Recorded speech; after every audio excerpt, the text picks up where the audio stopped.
أعوذ بالله من الشيطان الرجيم. بسم الله الرحمن الرحيم. إن الذين كفروا سواء عليهم أأنذرتهم أم لم تنذرهم لا يؤمنون. ختم الله على قلوبهم وعلى سمعهم وعلى أبصارهم غشاوة ولهم عذاب عظيم. ومن الناس من يقول آمنا بالله وباليوم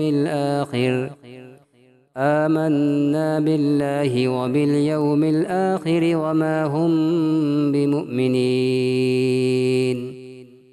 يخادعون الله والذين آمنوا وما يخدعون إلا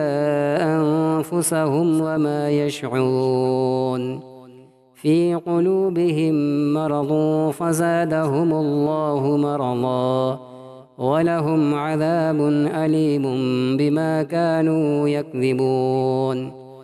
وإذا قيل لهم لا تفسدوا في الأرض قالوا إنما نحن مصلحون.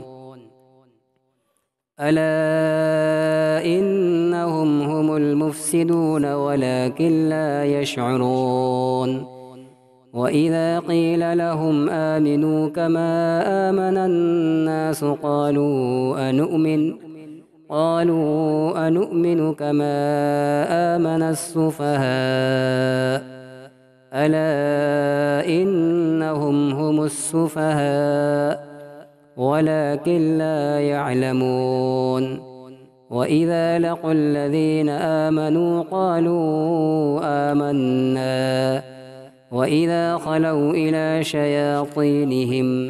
قالوا إنا معكم إنما نحن مستهزئون. الله يستهزئ بهم ويمدهم في طغيانهم يعمهون.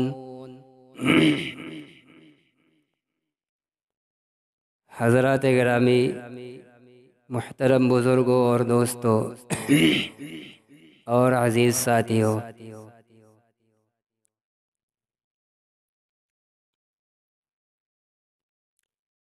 سورہ بقرہ کی ابتدائی 20 آیات کے اندر دو قسم کے انسانوں کا ذکر تھا،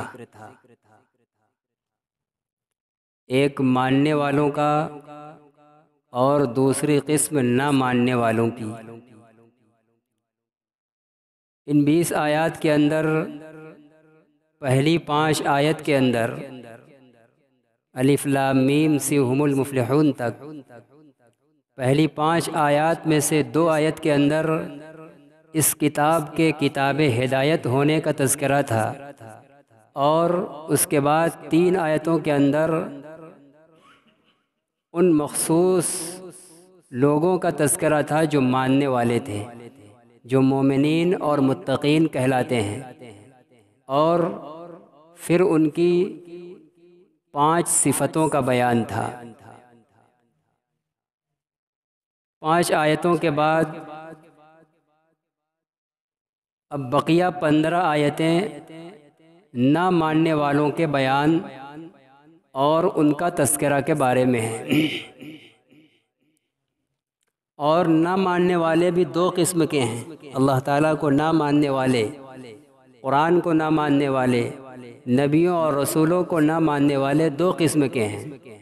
تو ان 15 آیات میں سے 2 آیت کے اندر ان نہ ماننے والوں کا تذکرہ ہے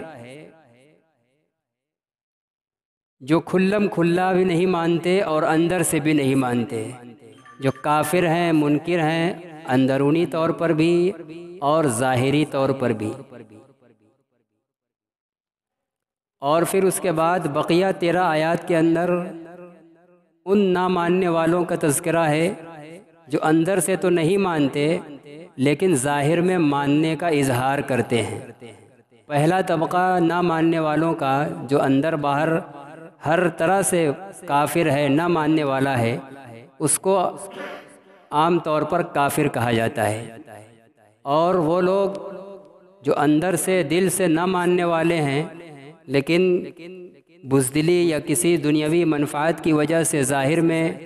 ماننے والے ہونے کا اقرار کرتے ہیں، ظاہر کرتے ہیں، ان کو منافق کہا جاتا ہے۔ گویا ان 15 آیات میں سے پہلی 2 آیت کے اندر عام کفار کا تذکرہ ہے، اور بقیہ 13 آیتوں کے اندر کافروں کی ایک خاص قسم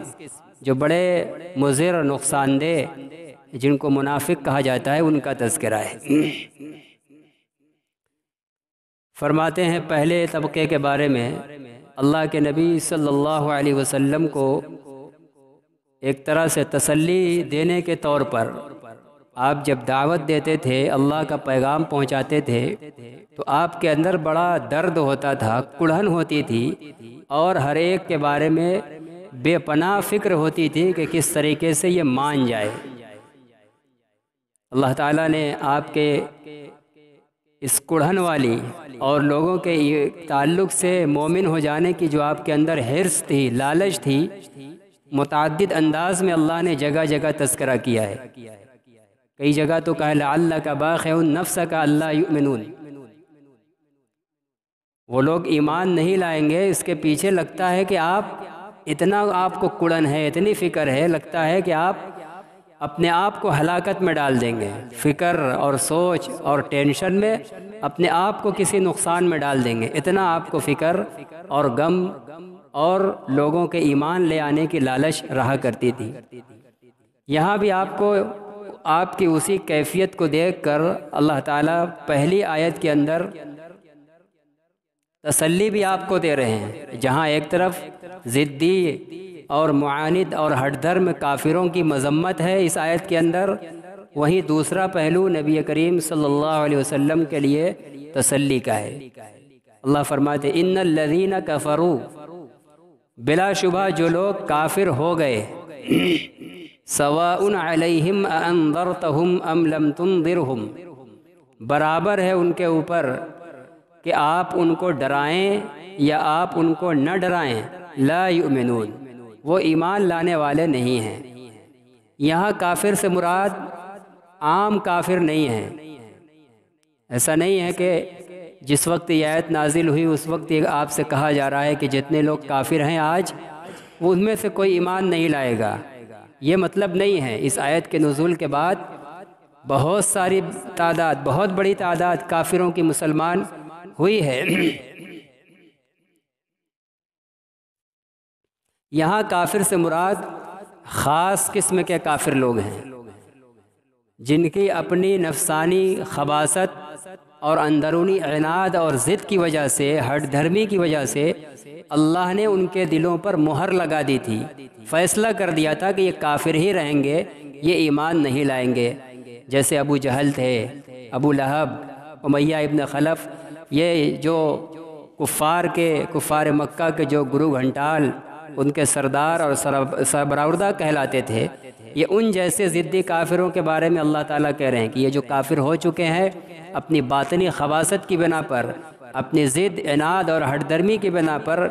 یہ ایمان لانے والے نہیں ہیں۔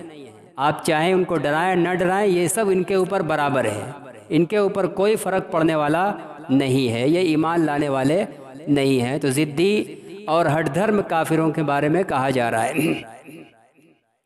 اللہ تعالیٰ یہ نہیں کہہ رہے ہیں کہ یہ کافر ضدی اور ہٹ دھرم ہیں، آپ ان کو نہ ڈرائیں، یہ ایمان لانے والے نہیں ہیں، بلکہ صرف خبر دے رہے ہیں کہ آپ کا ڈرانا نہ ڈرانا ان کے اوپر اثر انداز نہیں ہوگا، انہیں کوئی فائدہ نہیں دے گا۔ آپ کا ڈرانا یا نہ ڈرانا ان کے اوپر برابر ہے، آپ کے اوپر برابر نہیں ہے۔ سواؤن علیہ کا نہیں کہا اللہ نے کہ آپ کے اوپر برابر ہے کہ ڈرائیں نہ ڈرائیں، اس لیے کہ نبی مکلف صرف انذار اور تبشیر کے تھے، ڈرانے اور خوشخبری دینے کے تھے، ہدایت پر لے آنے کے آپ مکلف نہیں تھے۔ اس لیے ڈرانا اور کسی کو خوشخبری دینا یعنی اللہ کے پیغام کو لوگوں تک پہنچانا، یہ آپ کے اوپر برابر نہیں ہے کہ کوئی ایمان لے آتا ہے تو آپ کے حق میں مفید اور کسی کو آپ پیغام پہنچاتے ہیں اور وہ ایمان نہیں لاتا ہے تو وہ آپ کے حق میں مفید نہیں، ایسا نہیں ہے۔ انذار آپ کے حق میں بہرحال مفید ہے، چاہے وہ کافر ایمان لائے چاہے نہ لائے۔ آپ کو ڈرانا، اللہ کا پیغام پہنچانا آپ کے حق میں مفید ہے کہ اس تبلیغ کا جو اجر و ثواب ہے وہ آپ کو مل کر رہے گا۔ لیکن آپ کو ایسا نہیں ہے کہ اللہ تعالیٰ کسی کے بارے میں فیصلہ کر کے کہہ دے کہ یہ ایمان نہیں لائے گا تو اب آپ اس کے پاس نہیں جائیں گے، اللہ کا پیغام نہیں پہنچائیں گے، اس لیے کہ جانا نہ جانا دونوں برابر ہے۔ نہیں، برابر ان کے حق میں ہے، آپ کے حق میں نہیں، آپ کو جانا ہے۔ اسی لیے جس کے بارے میں اللہ تعالیٰ کے علم میں تھا کہ یہ اپنی باطنی خباثت اور ہٹ درمی اور گناہ کی نحوست کی وجہ سے ایمان نہیں لائے گا، اللہ کے علم میں طے تھا، پھر بھی اللہ تعالیٰ نے کہیں آپ صلی اللہ علیہ وسلم کو منع نہیں کیا ہے کہ مت جائیے، بلکہ بھیجا ہے۔ حضرت موسیٰ اور ہارون علیہم السلام کو دیکھیے، فرعون اللہ کے علم میں طے تھا کہ یہ اپنی کفریات اور عناد کی بنا پر یہ ایمان لانے والا نہیں ہے، لیکن اللہ تعالیٰ نے بھیجا ہے، اور صرف بھیجا نہیں ہے بلکہ وہاں ایک خاص ہدایت دی ہے جو کسی اور نبی کو کسی اور کافر کے پاس بھیجتے ہوئے یہ ہدایت نہیں دی ہے۔ فَقُولَا لَهُ قَوْلًا لَيِّنًا، آپ دونوں ہارون اور موسیٰ فرعون کے پاس جائیے اور اس سے نرم بات کیجیے۔ اللہ تعالیٰ کو سب پتہ ہے کہ وہ ماننے والا نہیں ہے، یہ نرم بات کریں یا سخت بات کریں،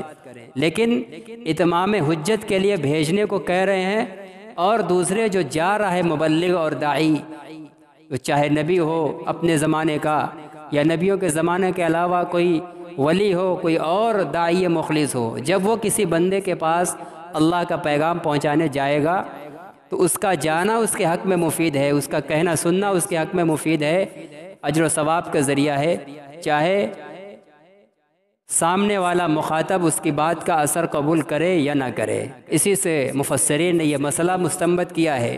کہ واعظ کے لیے اور مصلح اور داعی لوگوں کے لیے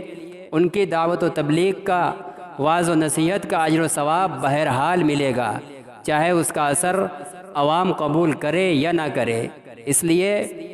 دین کی خدمت کرنے والوں کے لیے اور دین کا پیغام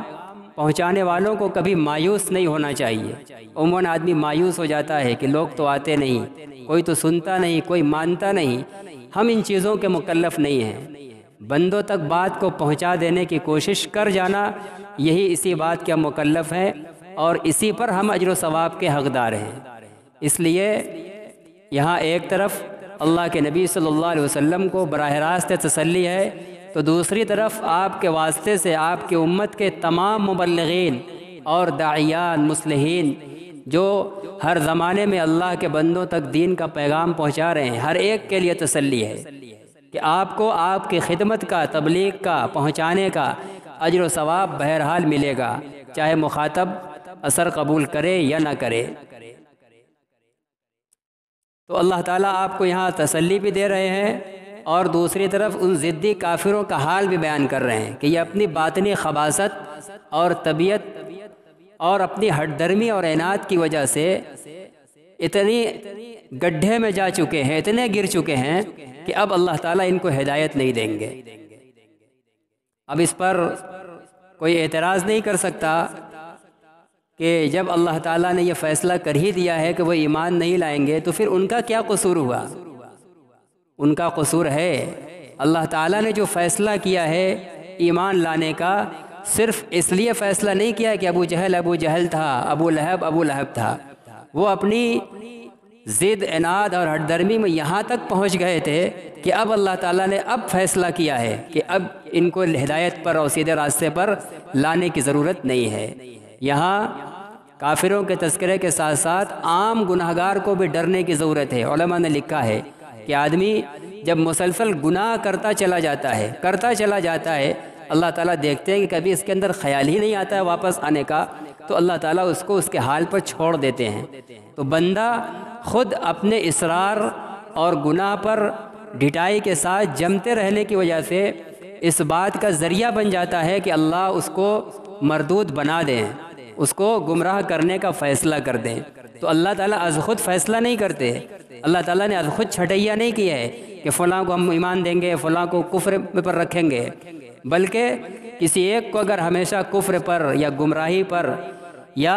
مسلمان ہے تو ہمیشہ گناہ کی زندگی پر جو اس کو باقی رکھا ہے اللہ نے، تو اس کی ہٹ درمی کی بنا پر، اس کے عناد کی بنا پر، اور کبھی پلٹ کر واپس نہ آنے کا خیال نہ آنے کی وجہ سے، ورنہ جس کو ذرا بھی خیال آتا ہے اللہ تعالیٰ فوراً اس کو متوجہ کر دیتے ہیں، اپنی رحمت شامل حال کر دیتے ہیں۔ تو یہاں ڈرنے کا بھی موقع اور مقام ہے کہ ہم بھی کہیں خدا نہ کرے اپنی بدبختی کی بنا پر یا اپنی اندرونی خرابی کی بنا پر کسی گناہ پر اصرار کرتے چلے جائیں، اور پھر اللہ تعالیٰ بھی مجبور ہو کر ہمارے بارے میں فیصلہ کر دیں کہ اس کو اسی حال پہ چھوڑنا ہے۔ بلکہ اگر توبہ کی نیت کی جائے، اللہ کی طرف توجہ کی کوشش کی جائے، تو اللہ تعالیٰ ضرور اس کی طرف پھیرتے ہیں۔ اسی لیے صوفیاء کرام اور بزرگان دین کا ایک مقولہ ہے کہ ان من جزاء السیئۃ السیئہ، کہ برائی کا بدلہ، برائی کے بدلے میں سے برائی ہے۔ برائی کا بدلہ صرف آخرت کے اندر سزا نہیں ہے، بلکہ ہر برائی کا بدلہ دنیا میں بھی نقد ملتا ہے۔ تو بزرگان دین فرماتے ہیں کہ دنیا میں برائی کا نقد بدلہ کیا ہے کہ ہم نے ایک برائی کی اپنی طبیعت کی بنا پر، اپنی نفسانی خواہش کے بنا پر، تو اس کا بدلہ یہ ہے کہ اللہ تعالیٰ ہم کو کسی دوسری برائی میں بھی لگوا دیں گے۔ دوسری ہم کریں گے تو تیسری میں لگا دیں گے، تیسری کریں گے چوتھی لگا دیں گے۔ تو ایک برائی کے بعد دوسری برائی میں مبتلا ہونا یہ پہلی برائی کی سزا ہے، دوسری کے بعد تیسری میں مبتلا ہونا یہ دوسری برائی کی سزا ہے۔ برائی کی سزا صرف عذاب دے دینا، ہلاک کر دینا یہ نہیں ہے، بلکہ برائی کی سزا یہ ہے کہ اس کو اور اتنی برائی میں پھنسا دیا جائے کہ بالآخر وہ سزا کا ہی اور ہلاکت کا ہی مستحق ہو ٹھہرے۔ اسی طرح وَإِنَّ مِن جَزَاءِ الْحَسَنَةِ الْحَسَنَةَ، اسی طرح نیکی کا بدلہ جس طرح آخرت میں ملے گا تو ملے گا ہی، دنیا میں بھی نیکی کا بدلہ ملتا ہے۔ اور نیکی کا بدلہ صرف خوشحالی، عیش و آرام، راحت یہی سب نہیں ہے، بلکہ علماء فرماتے ہیں کہ نیکی کا بدلہ یہ ہے کہ ایک نیکی کرنے کے بعد اللہ تعالیٰ پھر کسی دوسری نیکی کی توفیق دے۔ ابھی نماز پڑھنے کی توفیق دی، پھر اللہ تعالیٰ نے درس قرآن میں مشغول ہونے کی توفیق دی، یہ نیکی کے بعد دوسری نیکی، یہ ہماری پہلی نیکی کا بدلہ ہے۔ اللہ تعالیٰ پھر اس کے بعد تسبیحات کی توفیق دیں، تلاوت کی توفیق دیں، اس کے بعد اپنے مال سے کسی کو راحت اور آرام پہنچانے کی توفیق دیں، اس کے بعد جائز کاروبار میں لگا لیں۔ جو بھی نیکی کے بعد نیکی کرنا یہ ہر پہلے والی نیکی کا بدلہ ہے۔ اللہ تعالیٰ کی یہ توفیق شامل حال ہوتی ہے کہ بندہ جب ایک نیکی کی طرف لپکتا ہے تو اللہ تعالیٰ اس کو دوسری تیسری میں لگاتے رہتے ہیں تاکہ بالآخر وہ بڑے اجر و ثواب اور انعام کا مستحق ہو جائے۔ تو ان لوگوں پر، ضدی اور معاند کافروں پر جو کہا جا رہا ہے کہ وہ ایمان نہیں لائیں گے، تو اللہ تعالیٰ نے از خود ابتداءً ہی یہ فیصلہ نہیں کیا تھا، بلکہ ان کی نفسانی خواہشات، باطنی خباثت، عناد اور ہٹ درمی کی بنیاد پر اللہ تعالیٰ نے یہ فیصلہ کر دیا۔ جیسا کہ ایک جگہ کہا گیا ہے وَمَن يُشَاقِقِ الرَّسُولَ مِن بَعْدِ مَا تَبَيَّنَ لَهُ الْهُدَىٰ وَيَتَّبِعْ غَيْرَ سَبِيلِ الْمُؤْمِنِينَ، اللہ فرماتے ہیں کہ جو ہدایت کے واضح ہونے کے بعد رسول کی مخالفت کرے گا، رسول کے راستے کے خلاف چلے گا، اور عام مومنین یعنی صحابہ اور تابعین جس راستے پر چلے ہیں ان سے ہٹ کر کسی اور راستے پر چلے گا، اس کو بلایا جا رہا ہے، سمجھایا جا رہا ہے، ہدایت اس کے سامنے واضح ہے، لیکن اس سب کے باوجود وہ رسول کا، صحابہ کا اور تابعین کا راستہ چھوڑ رہا ہے، تو اللہ فرماتے ہیں کہ نُوَلِّهِ مَا تَوَلَّىٰ، اب ہم اس کو متوجہ نہیں کریں گے، اس کو وہ جہاں جا رہا ہے نبی اور صحابہ کے راستے سے ہٹ کر اس کو اسی کے راستے پر ہم چھوڑ دیں گے، زندگی میں اس کو اسی پر چھوڑ دیں گے، اور جب زندگی وہ نبی اور صحابہ کے راستے پر ہٹ کر گزارے گا وَنُصْلِهِ جَهَنَّمَ، تو پھر آخرت کے اندر ہم اس کو جہنم میں جلائیں گے، جہنم میں داخل کر دیں گے۔ تو یہ جو جہنم میں داخل ہونے کا مستحق ہوگا تو اس کا پہلی وجہ، اس بنیاد وہی بنائے کہ ہدایت، حق سب کچھ اس کے سامنے واضح تھا، لیکن اس نے حق کا راستہ اختیار کرنے کے بجائے، رسول کا اتباع کرنے کے بجائے، صحابہ اور تابعین کے پیچھے چلنے کے بجائے اس سے ہٹ کر غلط راہ پر، نئی راہ پر چلائے۔ اللہ نے جب دیکھا کہ وہ آ ہی نہیں رہا ہے تو پھر یہ فیصلہ کر دیا کہ اب پہلی سزا دنیا میں جو اس کو ملے گی کہ جس گمراہی کے راستے پر وہ چلا ہے نبی اور صحابہ کے علاوہ، زندگی بھر ہم اس کو اب اسی کو ڈالے رکھیں گے۔ چنانچہ ہمارے بزرگوں نے لکھا ہے اور بزرگوں کا مشاہدہ ہے، اور ہم اور آپ بھی دیکھتے ہیں کہ جو آدمی رسول کے راستے کی مخالفت کرتا ہے، صحابہ اور تابعین اور بزرگان دین کے راستے سے ہٹتا ہے، اور صرف راستے سے نہیں ہٹتا ہے بلکہ ان کے بارے میں ان کے خلاف زبانیں کھلنے لگتی ہیں، تو ہم یہ دیکھتے ہیں ایسے بہت بڑی تعداد میں لوگوں کو کہ زندگی بھر مرنے تک ان کو قرآن و سنت سے جڑنے کی توفیق نہیں ہوتی۔ یہ اللہ تعالیٰ کا وہی عذاب ہے، نوَلِّهِ مَا تَوَلَّى۔ اللہ تعالیٰ اپنے محبوب بندوں، سب سے محبوب نبی آخر الزماں صلی اللہ علیہ وسلم، اس کے بعد آپ کے صحابہ، پھر صحابہ کے نقش قدم پر چلنے والے بزرگان دین، علماء ربانیین، یہ اللہ کے جو محبوب بندے ہیں نبی کا وارث ہونے کے بنا پر، جو ان کی مخالفت کرتا ہے، ان کے راستے کے خلاف چلتا ہے، بس زبان ہو جاتا ہے ان کے خلاف، تو اللہ تعالیٰ کا جو آخرت کے اندر اس کے اوپر عتاب اور سزا ہوگی وہ تو ہوگی ہی، دنیا میں بھی سزا اس کو ہوگی کہ اللہ تعالیٰ اس کو اسی راستے پر باقی رکھیں گے، اور پھر آخرت میں وہ جہنم کا مستحق ہو جائے گا۔ ان الذین کفروا سواء علیہم، بلا شبہ وہ لوگ جو کافر ہو گئے برابر ہے ان کے اوپر، آپ پر برابر نہیں ہے، آپ کو تو ڈرانے کا پہنچانے کا ثواب ملے گا، ان کے حق میں برابر ہے آپ کا ڈرانا یا نہ ڈرانا۔ لا یؤمنون، وہ لوگ ایمان لانے والے نہیں ہیں۔ ختم اللہ علی قلوبہم، اب آگے اللہ تعالیٰ وجہ بیان کر رہے ہیں، ان کی باطنی خباثت، عناد اور اڈرمی کی بنا پر اللہ نے ان کے دلوں پر مہر لگا دی ہے، اللہ نے ان کے دلوں پر وعلی سمعہم، اور ان کے کانوں پر مہر لگا دی ہے۔ مہر جب لگ جاتی ہے لفافے کے اندر کوئی چیز رکھ کر، جب اس کو پیک کر دیا جاتا ہے، مہر جو آج عام طور سے ہم جو ٹھپا مارتے ہیں ہمارے عرف میں کہا جائے لگا، حقیقت میں وہ مہر نہیں ہے۔ مہر جو پہلے بادشاہ لوگ استعمال کرتے تھے اپنے خطوط وغیرہ پر، خطوط کو لفافے کے اندر رکھنے کے بعد لفافے کے منہ کے اوپر وہ اس زمانے کے حساب سے جو کیمیکل ہوتا تھا، اور پھر وہ ان کی شاہی مہر کی انگوٹھی وہ پہنے ہوتے انگلیوں میں، اس پر وہ اس انگوٹھی کا ٹھپا لگاتے تھے۔ اصل مہر لگانا وہ ہے۔ آج تو ہم سیاہی لگا کر پھر ٹھپا مارتے ہیں، وہ کہیں بھی لگا دیتے ہیں۔ وہ جہاں سے وہ لفافہ بند ہوتا تھا وہ کیمیکل اور مسالہ اس پر رکھتے تھے، اور پھر اپنی انگلی کی مہر کا ٹھپا مارتے تھے، تو اس پر جو حکومت کا جو تحریر اس پر نقش ہوتی تھی وہ لفافے کے اوپر چھپ جاتی تھی۔ اب اگر اس کو کوئی کھولے گا تو وہ تحریر کٹ جائے گی، جب جس کے پاس وہ خط بھیجا جا رہا ہے اگر وہ تحریر کٹی ہو پائے گا تو پکڑ لے گا کہ اس میں خیانت ہوئی ہے۔ مہر لگانے کے بعد کہ اب اس کے اندر سے نہ کوئی چیز نکل سکتی ہے نہ کوئی چیز جا سکتی ہے، اسی مفہوم کو اللہ تعالیٰ نے یہاں ادا کرنا چاہا ہے کہ اللہ نے ان لوگوں کو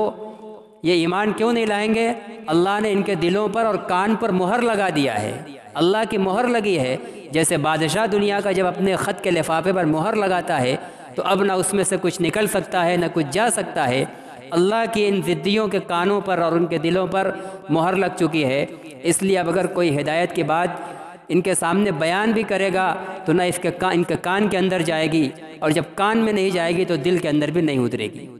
اور کیا کیا، وَعَلَىٰ أَبْصَارِهِمْ غِشَاوَةٌ، اور ان کی نگاہوں کے اوپر پردہ ہے۔ اللہ تعالیٰ اتنے ناراض اب ہو چکے ہیں ان سے کہ صرف دل اور کان پر مہر لگانے پر بس نہیں کیا، اتنا بھی کر دیتے تو کافی تھا،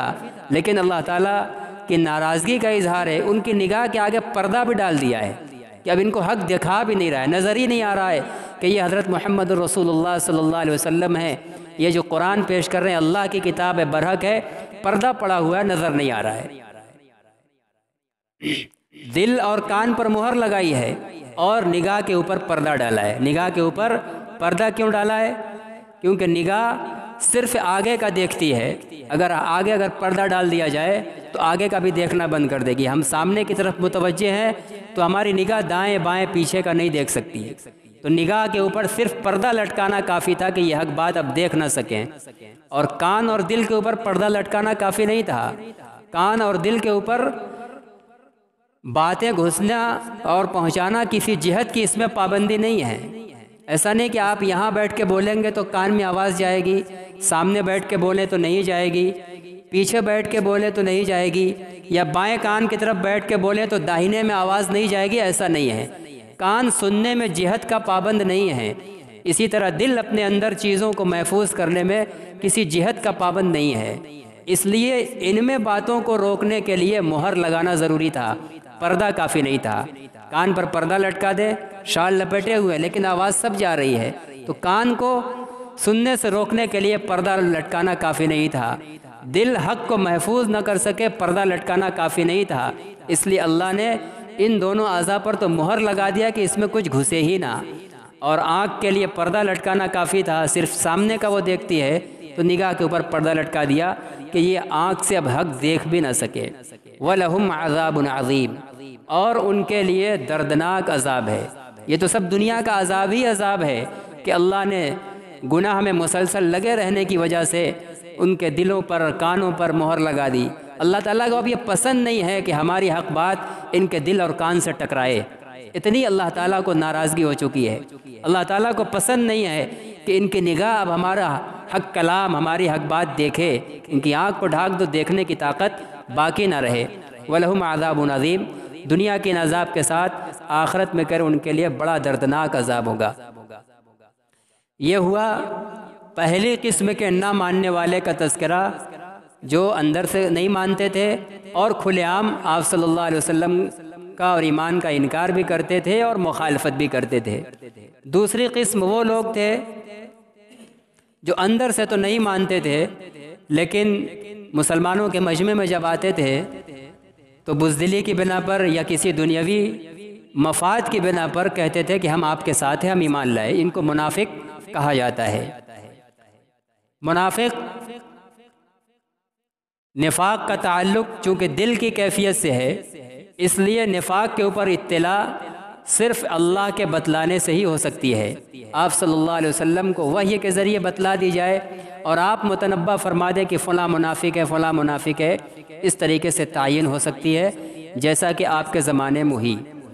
آپ صلی اللہ علیہ وسلم کے بعد کیا نفاق باقی ہے؟ منافق کسی کو کہا جا سکتا ہے؟ جی، اس زمانے میں بھی قیامت تک منافق ہوں گے اور ہو سکتے ہیں، اور اس کا فیصلہ کیا جا سکتا ہے، لیکن ایک جو طریقہ تھا سب سے بنیادی، وہ اللہ کے نبی صلی اللہ علیہ وسلم کے ذریعے وحی کا راستہ تھا، وہ بند ہو چکا۔ وحی نبی کے پاس آتی تھی، غیر نبی کے پاس نہیں آتی، اب وحی کے ذریعے پتہ نہیں چلے گا۔ اب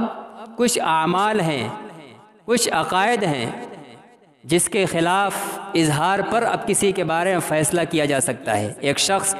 جو اسلام کے بنیادی قطعی عقائد ہیں اس کے خلاف وہ عقیدہ رکھ رہا ہے اور کھلم کھلا اس کے خلاف عمل کر رہا ہے، زبان سے اظہار کر رہا ہے، اس کو منافق کہا جا سکتا ہے۔ ایک طرف تو زبان سے کہہ رہا ہے کہ ہم مسلمان ہیں،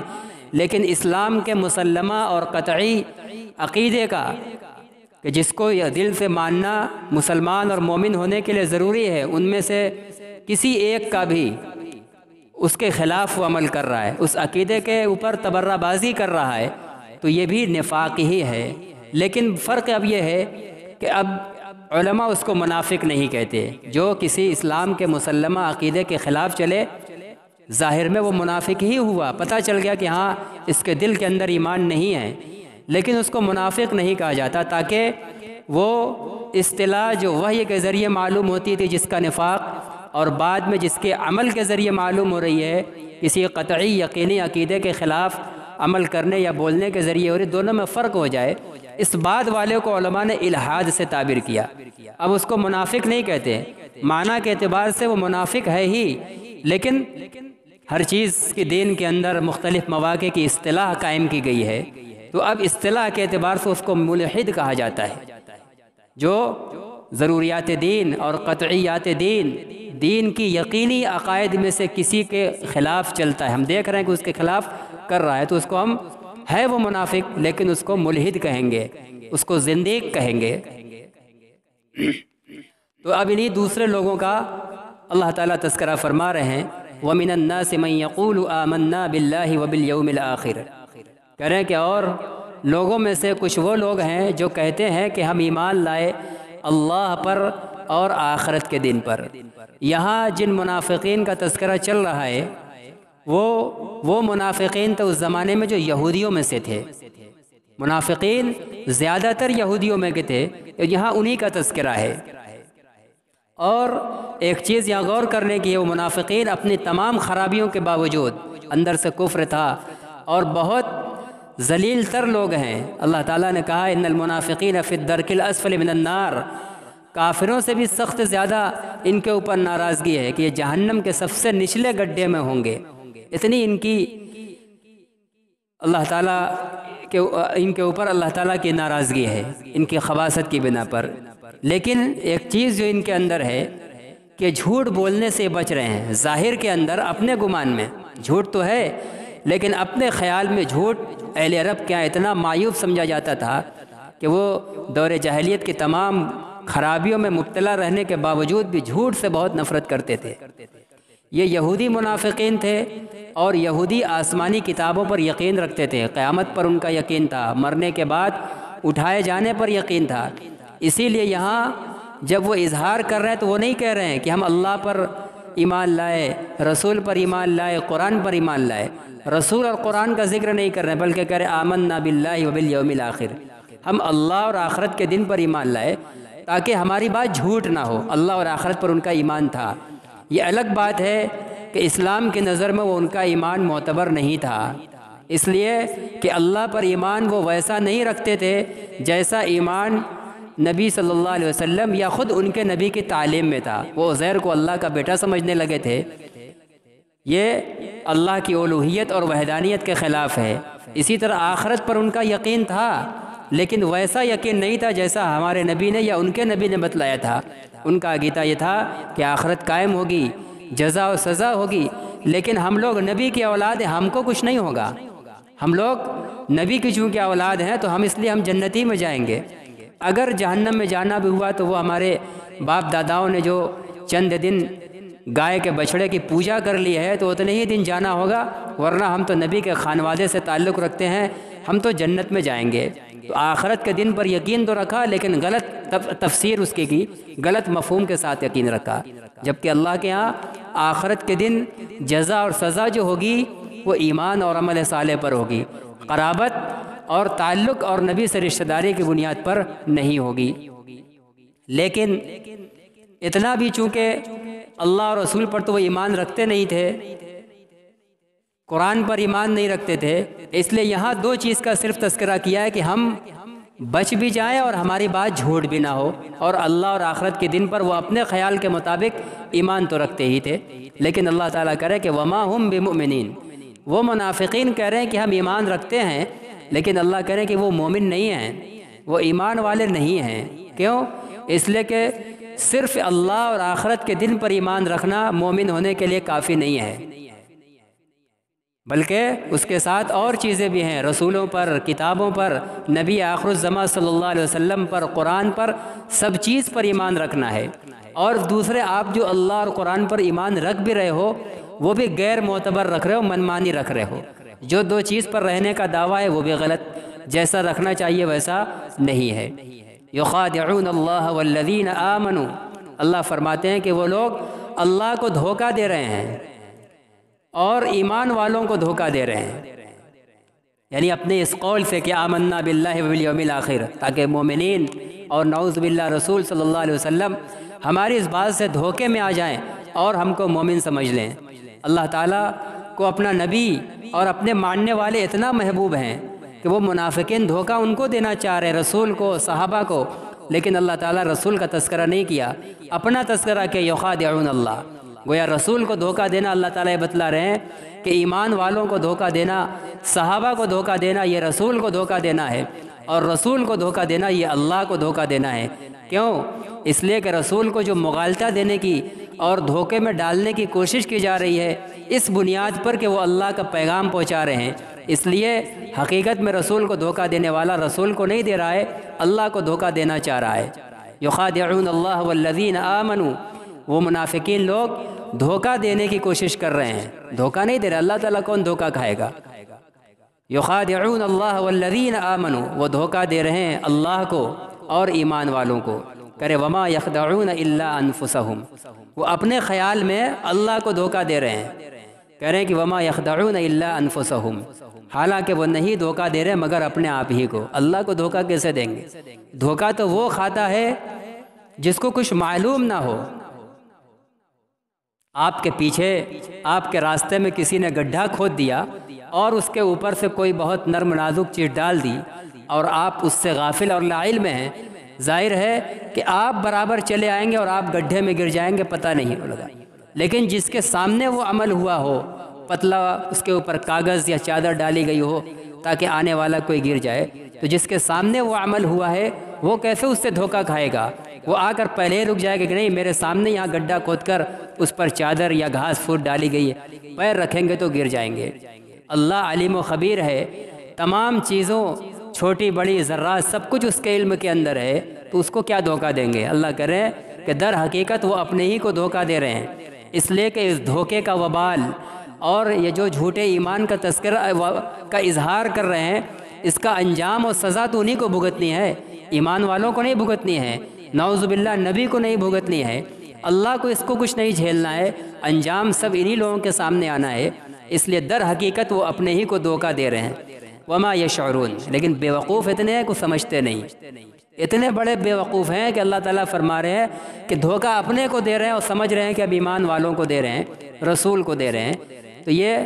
ان کے جھوٹ کا بھی تذکرہ کیا اور ان کی بیوقوفی کا تذکرہ کیا، وہ اشارہ کر دیا کہ نفاق یہ بیوقوفی کی بنیاد پر ہوتا ہے، بزدلی کی بنیاد پر ہوتا ہے۔ فی قلوبہم مرض، اللہ فرماتے ہیں کہ ان کے دلوں کے اندر بیماری ہے، ان کے دلوں کے اندر بیماری کس چیز کی؟ گمراہی کی بھی تھی، بیماری ان کے اندر کیا تھی؟ حسد اور جلن کی بھی تھی کہ نبوت ہمارے خاندان میں کیوں نہیں آئی، قریش میں کیوں نبی ہو گیا، اور پھر ان صحابہ کو ایمان کی دولت کیوں مل گئی، اور دن بدن علاقے جہاں یہ جنگ ہو رہی ہے، فتح ہو رہی ہے، ان کو مال غنیمت مل رہا ہے،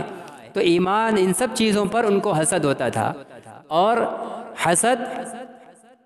روحانی بیماری بھی ہے، اسی طرح جسمانی بیماری بھی ہے، جس کے اندر دوسرے سے جلنے کی بیماری ہوتی ہے، وہ اندر ہی اندر حسد جلن کڑتے کڑتے اپنی صحت بھی خراب ہوتا ہے کرتا ہے، ٹینشن کی بیماری مبتلا ہو جاتا ہے۔ تو یہ یہاں روحانی بیماری مراد لے وہ بھی درست ہے، جسمانی مراد لے وہ بھی درست ہے کہ ان کے دلوں کے اندر روحانی بیماری بھی ہے، حسد کی، گمراہی کی، اور ساتھ ہی ساتھ اس کا نتیجہ جسم پر بھی پڑ رہا ہے، اس لیے وہ جسمانی بیماری میں بھی مبتلا ہیں۔ فزادہم اللہ مرضا،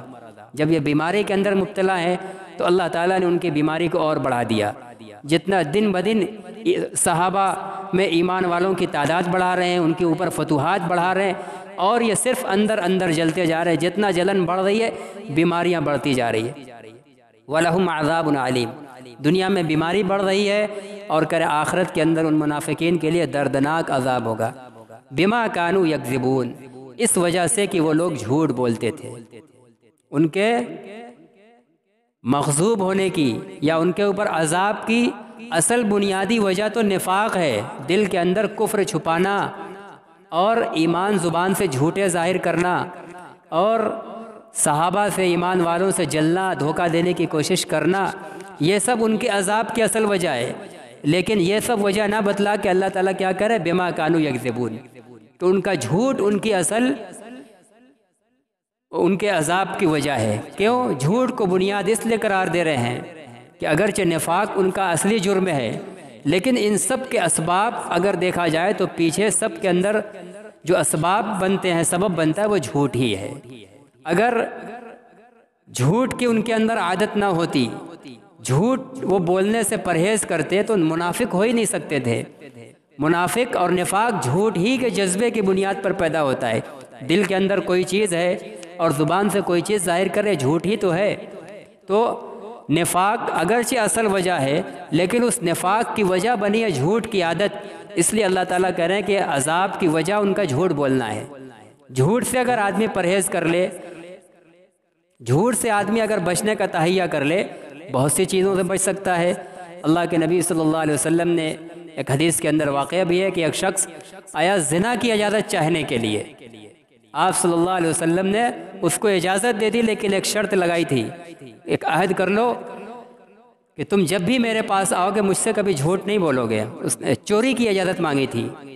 زنا کی نہیں، چوری کی، لیکن اس نے عہد کر لیا کہ ہم کبھی آپ سے جھوٹ نہیں بولیں گے۔ اب جب وہ چوری کرنے کا ارادہ کرتا تو دل کے اندر خیال آتا کہ اللہ کے نبی سے معاہدہ کیا ہے کہ جھوٹ نہیں بولیں گے، اب چوری کریں گے، آپ کے دربار میں جائیں گے، آپ پوچھیں گے تو سب کے سامنے ہمیں کہنا پڑے گا، جھوٹ تو بول نہیں سکتے، کہیں گے کہ ہاں چوری کیا ہے تو سب کے سامنے رسوائی ہوگی، نہیں چوری کریں گے۔ تو جھوٹ نہ بولنے کا آپ نے عہد لیا، وہ بہت بڑے بڑے گناہ سے بچ گیا۔ اسی طرح اگر یہ منافقین جھوٹ سے بچتے تو ان کے اندر نفاق بھی نہ ہوتا، ان کے اندر مسلمانوں کے لیے حسد اور جلن بھی نہ ہوتا۔ اور اللہ کے نبی صلی اللہ علیہ وسلم کی پوری تعلیم کا اصل خلاصہ یہی ہے کہ آپ انسانوں کو انسان بنانا چاہتے تھے۔ دنیا کے اندر ہم دیکھتے ہیں کہ جرائم سے اور حادثات سے لوگوں کو روکنے کے لیے کتنے قانون بن رہے ہیں، کتنے ادارے اور تنظیمیں قائم ہو رہی ہیں، اربوں خربوں روپیہ پارلیمنٹوں کے اوپر خرچ کر رہے ہیں لوگوں کو صحیح راستے پر رکھنے کے لیے۔ پولیس کا نظام ہے، عدالت کا نظام ہے، تاکہ ان چیزوں کے خوف سے لوگ کوئی جرم نہ کریں، ان جرموں کی کڑی کڑی سزائیں مقرر کی جاتی ہیں۔ لیکن اس کے باوجود بھی کیا دنیا میں جرائم کی تعداد کم ہو رہی ہے؟ آئے دن ہر سال ہمارے ملک میں، دنیا کے تمام ملکوں میں عالمی پیمانے پر جرائم سے روکنے کے قوانین بنتے ہیں، لیکن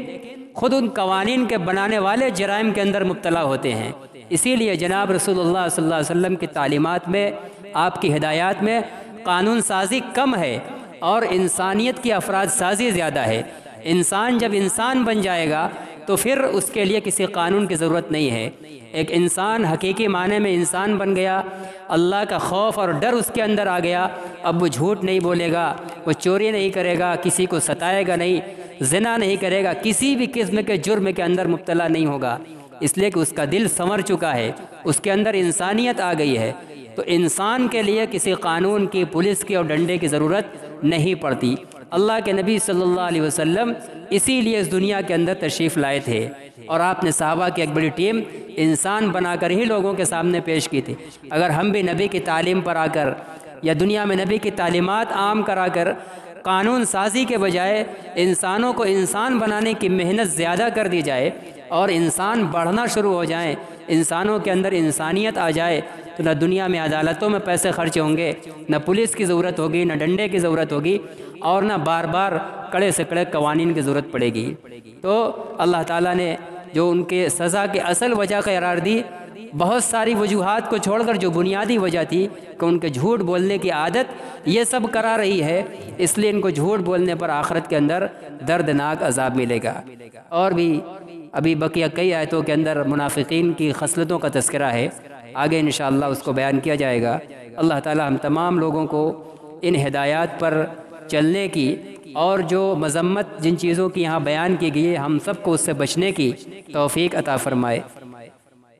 میرا پیارا نبی، کتنا پیارا نبی، ساری دنیا کا